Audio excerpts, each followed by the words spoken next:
My daughter's teacher showed up at our door 3 days after my wife's funeral holding a casserole dish. And I want to be honest that I almost didn't answer, because I had spent those 3 days in the specific paralysis of grief that makes even the smallest social obligation feel like more than you can manage. I opened the door anyway, mostly because my daughter Mia had heard the bell and was already halfway down the stairs before I could stop her, and standing on our porch was Mrs. Bennett, my daughter's third-grade teacher, holding a dish that smelled like something actually homemade rather than the sympathy lasagnas that had been arriving from well-meaning neighbors all week. I thanked her, took the dish, expected that to be the entire interaction, the kind of single-kind gesture that happens during a crisis and then naturally tapers off once the immediate emergency passes. I had no idea, standing in that doorway with a casserole dish in my hands, that she was going to keep coming back every single Sunday for the next year, and that somewhere in those Sundays, my broken family was going to find its way back to something that resembled a home again. Let me take you back to the week of the funeral, because that first Sunday doesn't make sense without understanding exactly how broken everything was before it happened. My name is Marcus. I'm 38 years old, I work as a civil engineer for the city, and I live in a modest 2-story house on a quiet street where my wife Claire and I had raised our daughter Mia for the past 9 years, since before she was even born. Claire died of an aggressive cancer that gave us exactly 4 months between diagnosis and the end. 4 months that I have come to understand in the years since were simultaneously too long and nowhere near long enough. Too long in the sense of watching someone you love disappear by degrees. Nowhere near long enough in the sense of everything we still hadn't said, hadn't gotten around to before the time ran out. She was 36 when she died. Mia was 8, old enough to understand what was happening with a clarity that broke my heart in a different way than my own grief did. Watching my daughter grasp something no 8-year-old should have to fully grasp. I should say something about what Claire was actually like, because it matters for understanding the specific shape of what our house lost when she died. She was the kind of person who made any room feel more organized simply by being in it, not controlling, just naturally attentive to the small logistics that keep a household functioning. The specific competence that meant I'd never had to think hard about whether the school forms were signed or the pediatrician appointments were scheduled, because she'd already handled it 3 steps ahead of when it became urgent. She had a particular laugh that started low and built into something unrestrained, the kind of laugh that made other people start laughing too, regardless of whether they understood the joke. Sunday dinners had been her specific tradition, something she'd inherited from her own mother and adapted into our family's rhythm. A real, sit-down meal every Sunday evening, something she cooked with actual care rather than convenience. A small weekly ritual that had quietly anchored our family's sense of itself for as long as Mia could remember. When Claire died, that tradition died with her in a practical sense, because I simply didn't have the bandwidth or the skill to recreate it, and its absence became one of the specific small griefs that compounded everything else we were already carrying. The weeks immediately following the funeral exist in my memory as a kind of fog, the specific blur that happens when you're simultaneously trying to process your own devastating loss and function as the only remaining parent for a grieving child who needs you to be steady even when you have absolutely no steadiness left to offer her. I went back to work 2 weeks after the funeral because we needed the income and because, if I'm honest, I didn't know what else to do with myself during the hours Mia was at school. Staying home alone in a house that still held all of Claire's things felt considerably worse than the distraction of work, even work I had no real capacity to focus on. I remember sitting at my desk during that period, staring at engineering drawings I'd reviewed dozens of times before, unable to retain a single line of information, the specific particular failure of trying to function through grief that hasn't had any real time to settle. My coworkers were kind in the careful, slightly awkward way coworkers usually are with grief, sympathetic but clearly uncertain how much to actually engage with it, which I understood and even appreciated, having no idea myself how I would have wanted them to engage with it differently. I came home each evening to a house that still smelled faintly like Claire's specific perfume on certain days, depending on which closet door had been left open, and I found myself, more than once, standing in our bedroom doorway unable to actually walk in. The specific paralysis of grief that makes ordinary domestic spaces feel suddenly impossible to occupy. Mia, for her part, had retreated into a kind of careful quiet that worried me more than tears would have. She did her homework without complaint. She ate what I put in front of her, usually something simple and unimaginative, because cooking had become one task too many in an already overwhelming list. She didn't ask many questions, which I understood, even at the time, as its own kind of grief response, a child trying to manage something too large by managing as little of it out loud as possible. Mia's teacher, Mrs. Bennett, her first name was Helen, though it took me months to start using it, had sent a card after Claire's diagnosis became known to the school, the kind of thoughtful but appropriately distant gesture teachers make for students going through hard things. I hadn't expected anything beyond that. Teachers have dozens of students, each with their own complicated lives, and there's only so much any one teacher can reasonably extend toward any single family's crisis without it becoming unsustainable. So when she appeared at our door that Tuesday evening, 3 days after the funeral, I assumed it was a single, generous gesture, the kind of thing a kind person does once out of genuine sympathy, before returning to the appropriate distance of a teacher-parent relationship. She stood on our porch in a cardigan, holding a covered dish with both hands, and she looked at me with an expression that wasn't performing sympathy, so much as simply acknowledging something true and difficult. I remember the specific quality of that first encounter clearly. Mia bounding down the stairs before I'd even fully opened the door, her face lighting up in a way I hadn't seen since before Claire's diagnosis at the sight of her teacher standing on our porch outside of school hours.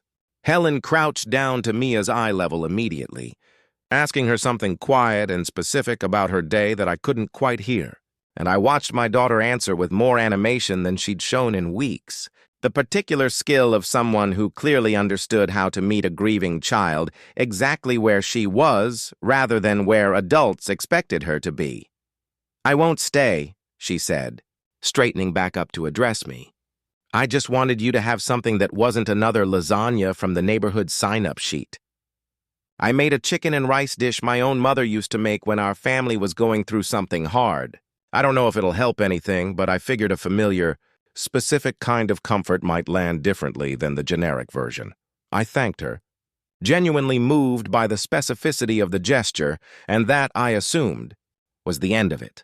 The following Sunday, she appeared again, this time with a different dish, a beef stew, she explained, because she'd noticed Mia mention in class that her mother used to make something similar on cold evenings, and she'd wanted to offer something that might feel like a continuation rather than a replacement. I stood in the doorway slightly stunned, trying to process that this wasn't a single gesture after all, that she had apparently decided on her own initiative to extend something considerably larger than a teacher's typical sympathy. I remember asking her somewhat clumsily how she'd known about the beef stew specifically, and she explained that Mia had mentioned it during a classroom discussion weeks earlier, before any of this had happened. A small offhand comment about her mother's cooking that most adults would have let pass without retaining. Helen had remembered it anyway, the specific kind of attentiveness that comes from genuinely listening to children rather than simply supervising them. I found myself standing in my own doorway thinking, with a clarity that surprised me even in the depths of that early grief, that this was a person who paid attention in a way that felt rare and significant. "You don't have to keep doing this," I told her, though I want to be honest that some part of me, even in that moment of disorientation, hoped she would anyway. "I know I don't have to," she said. "I want to." Mia mentioned a few weeks ago before any of this happened that Sunday dinners used to be a big thing in your family, something her mom always made special. I thought if that tradition got interrupted by something neither of you chose, maybe it could matter to have someone help keep a version of it going, even temporarily, until you both find your own footing again. I want to be honest that I didn't fully understand in that early stage how significant this gesture actually was.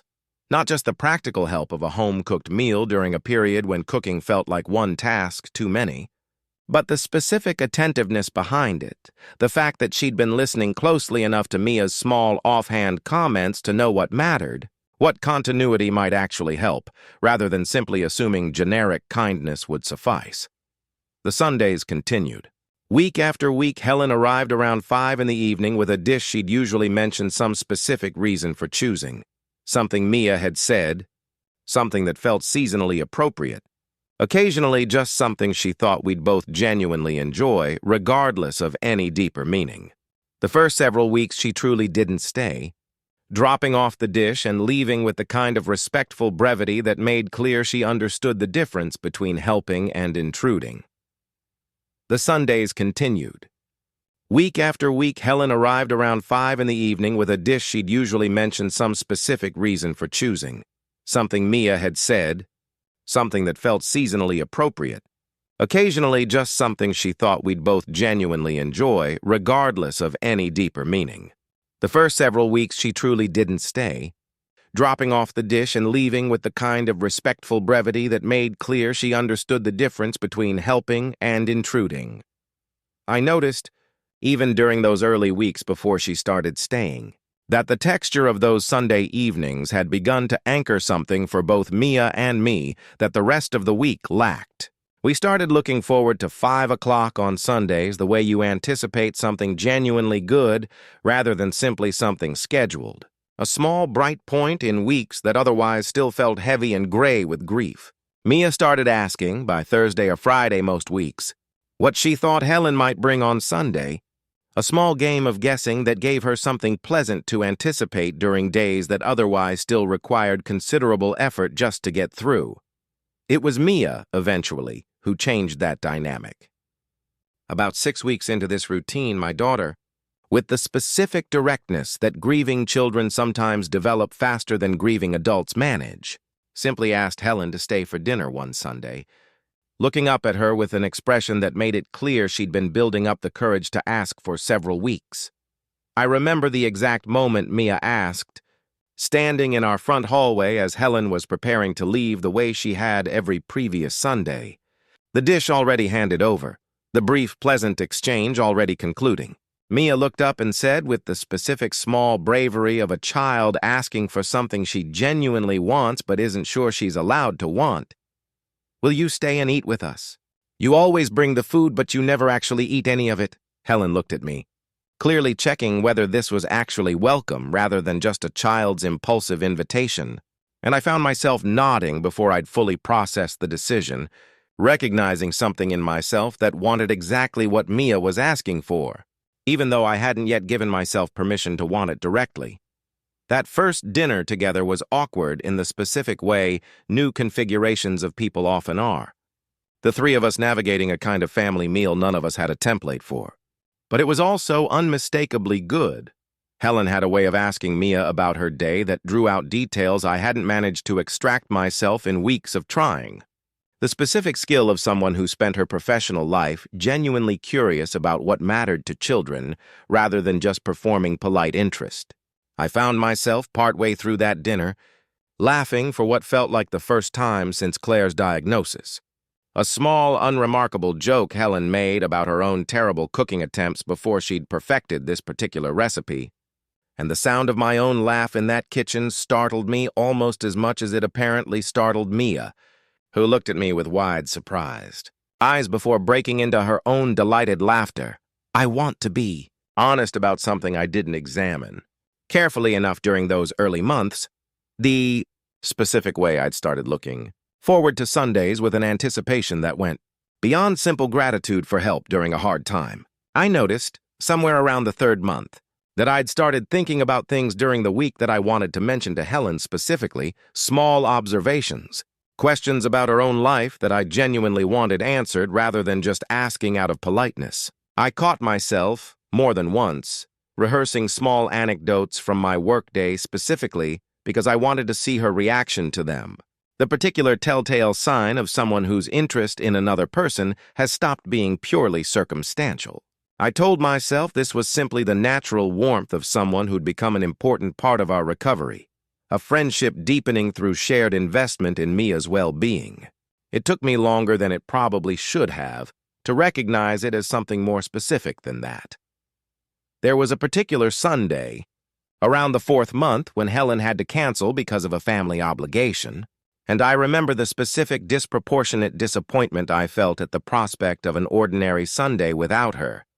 The way the evening felt distinctly emptier without the routine we'd built around her presence. I made dinner myself that night, attempting one of the recipes she'd taught me over the previous weeks. And Mia asked, partway through the meal, whether Helen was going to come back the following Sunday, with the specific anxious need for reassurance that told me she'd developed the same attachment I was only beginning to admit to myself. When Helen came back the following week, she explained, somewhat reluctantly, that the obligation had been a visit to her mother's nursing home, a relationship she rarely discussed in detail. Over the following weeks, as our conversations grew more honest, she told me more about that history, a mother who had been, by her own careful account, distant and critical throughout Helen's childhood, the kind of parent who made love feel conditional on performance rather than simply given. "I think that's part of why I do what I do," she told me once, late on one of those Sunday evenings after Mia had gone up to bed. "I spent so much of my own childhood waiting for someone to just show up consistently, without conditions, without needing to be asked twice. I decided a long time ago that if I ever had the chance to be that person for someone else, I wasn't going to let the opportunity pass just because it required more effort than people usually expect." I found myself hearing that, understanding something essential about why she'd kept returning every Sunday in a way that finally made complete sense. Not simply generosity in the abstract, but a very specific, hard-won philosophy about what showing up actually meant, built from the absence of it in her own life. It made the consistency of her presence feel less like an unusual exception and more like the deliberate expression of something she'd decided, long before she ever met us, mattered enough to practice intentionally. Helen, I learned over the months of Sunday dinners, had been divorced for several years, no children of her own, the kind of life circumstance that made her availability for these Sundays logistically possible, but that I sensed, underneath the practical explanation, carried its own quiet complexity she rarely discussed directly. She'd mention, occasionally, small details about her own family growing up, about a difficult relationship with her own mother that had taught her, she said once, exactly what specific kindness looked like by virtue of experiencing its absence for much of her childhood. I found myself wanting to know more about that history, about the specific person who developed this particular instinct for showing up consistently for people who needed it, even when showing up required more than a single generous gesture. About 5 months into this routine, on a Sunday evening after Mia had gone to bed, Helen and I found ourselves still sitting at the kitchen table long after dinner had ended, the conversation drifting from the usual updates about Mia's week into something more personal, more direct than our previous exchanges had ventured. The kitchen was quiet around us, just the two of us and the specific late-evening stillness of a house with a sleeping child upstairs. The dishes mostly cleared, a single candle Helen had taken to lighting on these evenings burning low between us. I noticed her turning her water glass slowly on the table, a small, nervous habit I'd started recognizing as a sign she was working up to saying something that mattered. "I need to ask you something," I said, "and I want you to know you can say it's inappropriate and I'll never bring it up again if that's the answer." She looked at me steadily, waiting. "Why do you keep coming back?" I asked. "Not the explanation about Mia, though I know that's real. I mean the actual reason underneath that one." She was quiet for a long moment, turning her water glass slowly on the table, the specific, deliberate pause of someone deciding how honest to actually be. "I think the first few weeks were genuinely just about Mia," she said. "I saw a student going through something devastating, and I wanted to help in whatever small way I could. But somewhere around the 2nd month, I started noticing that I was looking forward to Sundays for reasons that had stopped being entirely about her. I started noticing how you'd ask me about my own week, genuinely curious rather than just being polite. I started noticing that I missed you specifically during the days between Sundays, not just the routine of helping your family." She looked up at me. I've been telling myself for months that examining that too closely would be inappropriate, given the circumstances, given how recently you lost Claire. I didn't want my own feelings to complicate something that mattered more than my feelings, your actual grief, Mia's actual need for stability.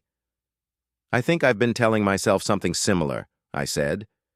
That examining what I felt about Sundays too closely would somehow be unfair to Claire's memory, like wanting something good for myself this soon after losing her was a kind of betrayal.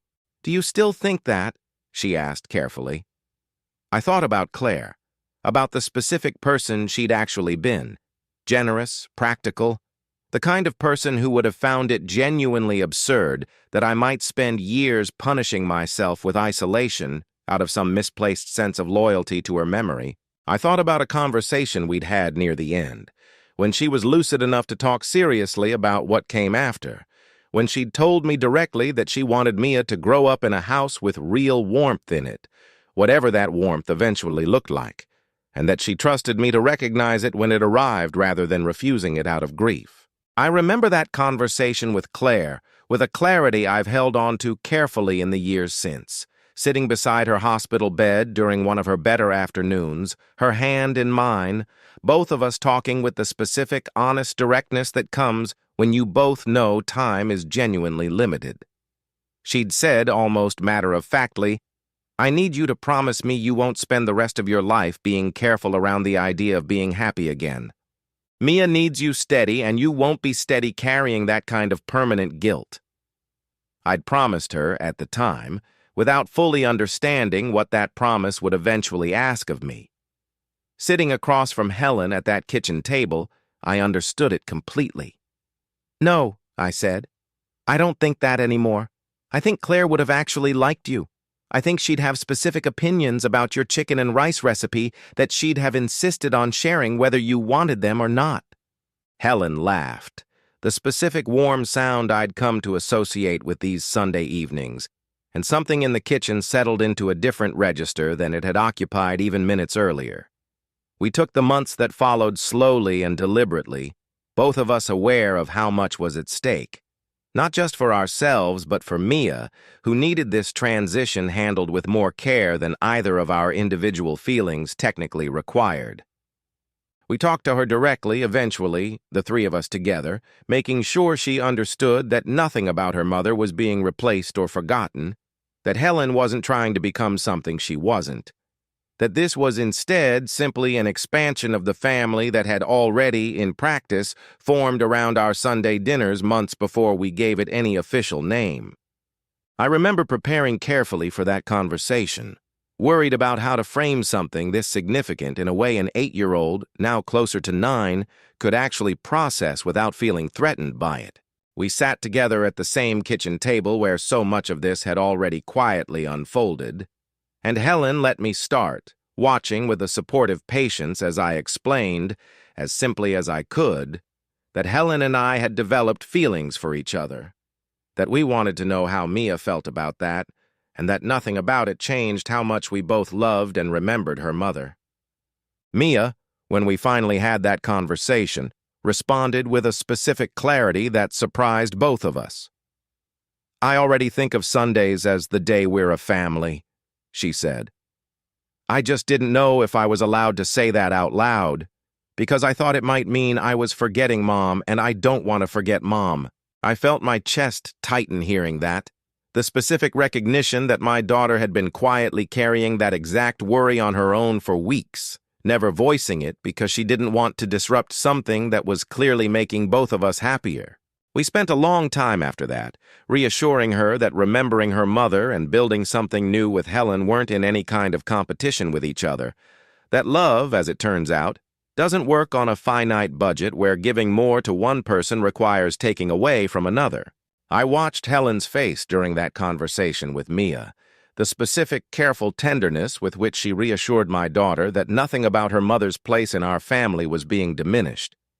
And I understood, watching that exchange, exactly why I'd fallen for this particular person, not despite the complicated circumstances that had brought us together, but because of the specific quality of attention and care she brought to navigating them.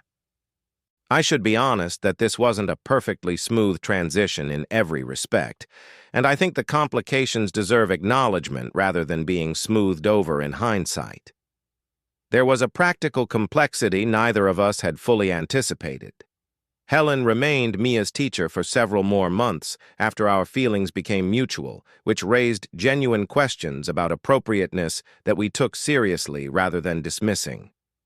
We spoke with the school principal directly, laying out the situation honestly, and arranged for Mia to be transferred to a different teacher's classroom for the remainder of that year. A practical step that felt necessary even though it required an uncomfortable conversation neither of us particularly enjoyed having. The principal, to her credit, handled the conversation with considerable grace, acknowledging that the situation was unusual but ultimately benign, given that nothing inappropriate had occurred while Helen still held direct authority over Mia's grades or classroom standing. She did emphasize fairly that the transfer needed to happen regardless, simply to remove any appearance of conflict, and we agreed completely, both relieved that the solution was this straightforward rather than requiring something more disruptive to Mia's school experience. Mia herself took the transfer in stride once we explained it carefully, more focused on whether she'd still get to see Helen on weekends than on any disruption to her classroom routine, which told me more than anything else how thoroughly she'd already folded Helen into her sense of family well before any of the adults around her had made it official.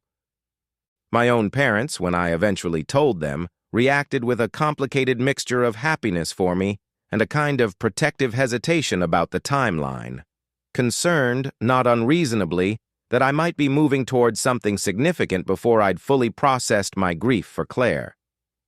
My mother in particular asked me directly during a difficult phone call whether I was certain I wasn't simply seeking comfort rather than building something genuinely sustainable. I understood the question, and I didn't resent it, because it was a fair thing to wonder from the outside, even though I felt, from the inside, a clarity about Helen that didn't feel like simple grief-driven comfort-seeking at all. I told her as much during that call, as patiently as I could manage, though I could tell she remained unconvinced until she'd actually seen the relationship for herself rather than just hearing me describe it. I invited my mother to one of our Sunday dinners about 2 months after Helen and I had become officially involved, hoping that seeing the actual texture of what we'd built, not just the romantic relationship, but the entire ecosystem of care that had grown up around Mia in the process, might address her concerns more effectively than any conversation could. She watched Helen interact with Mia throughout that dinner, watched the specific easy warmth between the three of us, and by the end of the evening, she pulled me aside in the kitchen and said quietly, "I see it now. I'm sorry I doubted the timeline. I just needed to see it for myself." That visit settled. More than any reassurance I could have offered directly, the last of my family's hesitation about what we were building. I remember thanking my mother afterward, on the phone that evening, for giving Helen the chance to be seen rather than simply described, and my mother said simply, "She didn't need my approval to be good for you and Mia. I just needed to catch up to what was already obviously true." It has been 2 years now since that first casserole appeared on our doorstep. Helen and I got married last spring, a small ceremony in our backyard with Mia, now 10, serving as our flower girl, with the specific solemn pride of a child who understood she was witnessing something that mattered enormously to her own sense of family. We kept a photograph of Claire on a small table at the reception, not as a shadow over the occasion, but as an acknowledgement that she belonged in the story too, in whatever way someone who is gone can still belong to a day built partly out of the love she'd hoped would eventually find its way back into our house. Sunday dinners are still our tradition, though they've evolved past the careful structure of those early months into something that simply belongs to us now. Helen still occasionally makes the chicken and rice dish that started everything, and Mia, considerably more skilled in the kitchen now than she was at 8, has started contributing her own dishes to the rotation, small experiments she's proud to present at the table each week. I think about the wedding ceremony itself sometimes, the specific way we structured it to honor both what we'd lost and what we'd built. We held it in our own backyard, the same yard where Mia had once played alone in the months after Claire died, often watching from her window rather than going outside, too sad to engage with the world the way she used to. Watching her walk down a simple aisle of folding chairs as our flower girl, scattering petals with the specific theatrical seriousness children bring to tasks they've decided matter, I felt the full weight of how far all three of us had traveled from that paralyzed Tuesday evening when a casserole dish had first appeared on our doorstep. I remember, the night before the wedding, sitting with Mia on the back porch steps while she helped me practice my vows, her small, specific edits. You should say something about how she always remembers my favorite color when she picks out napkins, somehow improving the speech more than any adult advice could have, because she understood, better than anyone, the exact specific texture of what Helen had actually given our family. I cried reading that section at the ceremony the next day. Not from grief, but from the specific overwhelming gratitude of having a daughter perceptive enough to notice the small details that mattered most. My mother gave a small toast at the reception, the same mother who'd once questioned our timeline with such careful concern, and she said something I've held on to since. I've learned, watching this family form, that love doesn't always arrive when you're braced for it or looking for it. Sometimes it arrives disguised as a casserole dish on a Tuesday evening, and you don't recognize what it actually is until you're standing here, years later, watching it become a whole life. Several people laughed at that, but I noticed Helen's eyes were wet, and I understood she recognized the truth in it as completely as I did. I think about that Tuesday evening often. The specific, exhausted paralysis of grief that almost kept me from answering the door. The casserole dish I assumed would be a single isolated gesture rather than the beginning of everything that followed. I don't think any of what came after erases or replaces what Claire and I built together, or pretends the loss that started all of it wasn't real and devastating.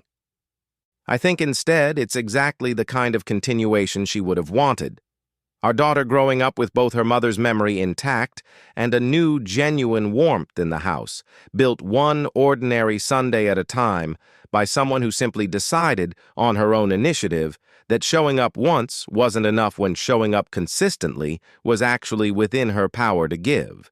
There's a recipe card in our kitchen now, handwritten in Helen's careful script, for the chicken and rice dish that started everything, framed and hung on the wall near the stove where Claire used to keep her own favorite recipes pinned. Mia asked, when Helen first hung it there, whether it felt strange to put her recipe in the same kitchen where her mother's recipes used to live. Helen told her it didn't feel strange at all. It felt, she said, like exactly where it belonged. One more ordinary Sunday tradition added to a house that had room, it turned out, for more than one kind of love at the same time. I sometimes catch myself, on ordinary Sunday evenings now, standing in the kitchen doorway watching Helen and Mia cook together, the two of them arguing good-naturedly about whether a dish needs more salt, the way Helen always insists it does, and I think about the specific, improbable distance between that moment and the paralyzed grief of the Tuesday evening when this all began. I don't think I could have predicted, standing in that doorway with a casserole dish in my hands 3 days after Claire's funeral, that the woman holding it out to me was going to become someone I'd build an entire second chapter of my life around. I'm grateful, in a way I don't think I have adequate words for, that she decided showing up once wasn't enough, and that she kept deciding that week after week, until eventually showing up simply became who she was to us. Not a visitor anymore, not a kind gesture extended out of professional sympathy, but family, built one ordinary Sunday at a time, exactly the way the best things usually are.